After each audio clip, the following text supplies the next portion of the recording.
সাকিব আল হাসান একদিন লাঞ্ছিত হবে, এই কথাগুলো সোশ্যাল মিডিয়ায় বেশ জোরে সোরে শোনা যায় সেই ওয়ানডে বিশ্বকাপ হতে। অবশেষে যেন সত্যি সেই দিনটা এসে গেছে। সাকিবের অবস্থা এখন এতটাই নিচে নেমে গেছে যে আসন্ন পাকিস্তান সিরিজে তাকে দলে নিয়ে নিজেদের ইমেজ হারাতে চায় না বিসিবি। তবে কি এবার সত্যি দল থেকে বাদ পড়বেন সাকিব, তাই নিয়ে বিস্তারিত জানবো প্রতিবেদনে। কি ছিল আর কি হয়ে গেল? বছরের পর বছর যিনি ছিলেন দলের হিরো হিসেবে, সেই সাকিবকে যেন বিদায় বেলায় বের হতে হবে পেছনের দরজা দিয়ে। যিনি একসময় বুক ফুলিয়ে সম্মুখের দরজা দিয়ে ঢুকতেন, দলে একের পর এক সিদ্ধান্ত নিতেন, সেই সাকিবের যেন আজ পেছনের দরজাও বন্ধ হতে চলার পথে। বাংলাদেশের সাম্প্রতিক পরিস্থিতি তো সেটাই বাধ্য করেছে তাকে। ছাত্রদের আন্দোলনে পাশে ছিলেন না সাকিব, এমনকি এমপি হওয়া সত্ত্বেও কোনো পোস্ট দেননি তিনি। একের পর এক লিগ খেলে বেরিয়েছেন। শুধু তাই নয়, দেশের অবস্থা যখন ভয়াবহ তখন কানাডায় পরিবার নিয়ে তিনি ঘুরে বেরিয়েছিলেন। সবকিছুর পর যেন সাকিবের উপর বেশ রাগান্বিত আপামর জনতা। হওয়াটাই ছিল সবচেয়ে স্বাভাবিক ব্যাপার। এদিকে বদল হয়েছে সরকার, আর তাতে করে সাকিবও হারিয়েছেন পার্লামেন্টের সদস্যপদ। পার্লামেন্টের দায়িত্ব হারালেও আরও একটা পরিচয় আছে তার। তিনি ক্রিকেটার, যিনি প্রতিনিধিত্ব করেন লাল সবুজের পতাকা, যিনি ছিলেন দলের সাবেক ক্যাপ্টেন, যাকে ধরা হয় এদেশের ইতিহাসের সেরা খেলোয়াড় হিসেবে।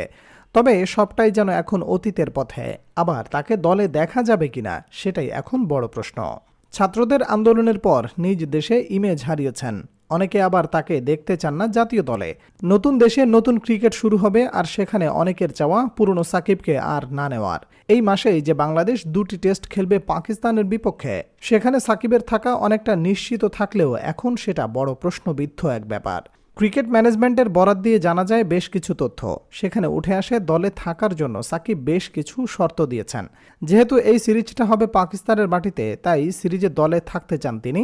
তবে দলের সাথে বাংলাদেশ হতে পাকিস্তান নয়, বরং কানাডা থেকে আমেরিকা হয়ে পাকিস্তানে যাওয়ার ইচ্ছা তার। অর্থাৎ দেশকে প্রতিনিধিত্ব করলেও সাম্প্রতিক অবস্থা বিবেচনায় আর দেশে আসার আপাতত কোনো ইচ্ছে নেই সাকিবের।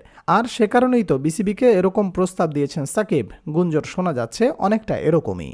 তিনি না হয় নিজের সিদ্ধান্তটা পরিষ্কার করেছেন, তবে তাকে নিয়ে কি সিদ্ধান্ত আসতে পারে ম্যানেজমেন্টের? যেহেতু দেশের বর্তমান প্রেক্ষাপটে একসময়ের জনপ্রিয় এই ক্রিকেটার নিজের ইমেজ হারিয়েছেন এবং অনেকেই মুখ ফিরিয়ে নিয়েছেন তার প্রতি, তাই তারাও এখন আর চাচ্ছেন না সাকিবকে দলে নিতে। সপ্তাহখানেকের মধ্যে দল ঘোষণা করার কথা বিসিবির, সেখানে সাকিবকে রাখা হবে কিনা, আর এলেও তিনি কিভাবে আসেন দলে, সেটাই বড় প্রশ্ন। একসময় যিনি দল বাছাই করতেন, আজকে তার পজিশনই প্রশ্নের মুখে। তবে কি ভক্তদের চাওয়াই সত্যি হয়ে গেল? সাকিবের কি আসলেই পতন হলো?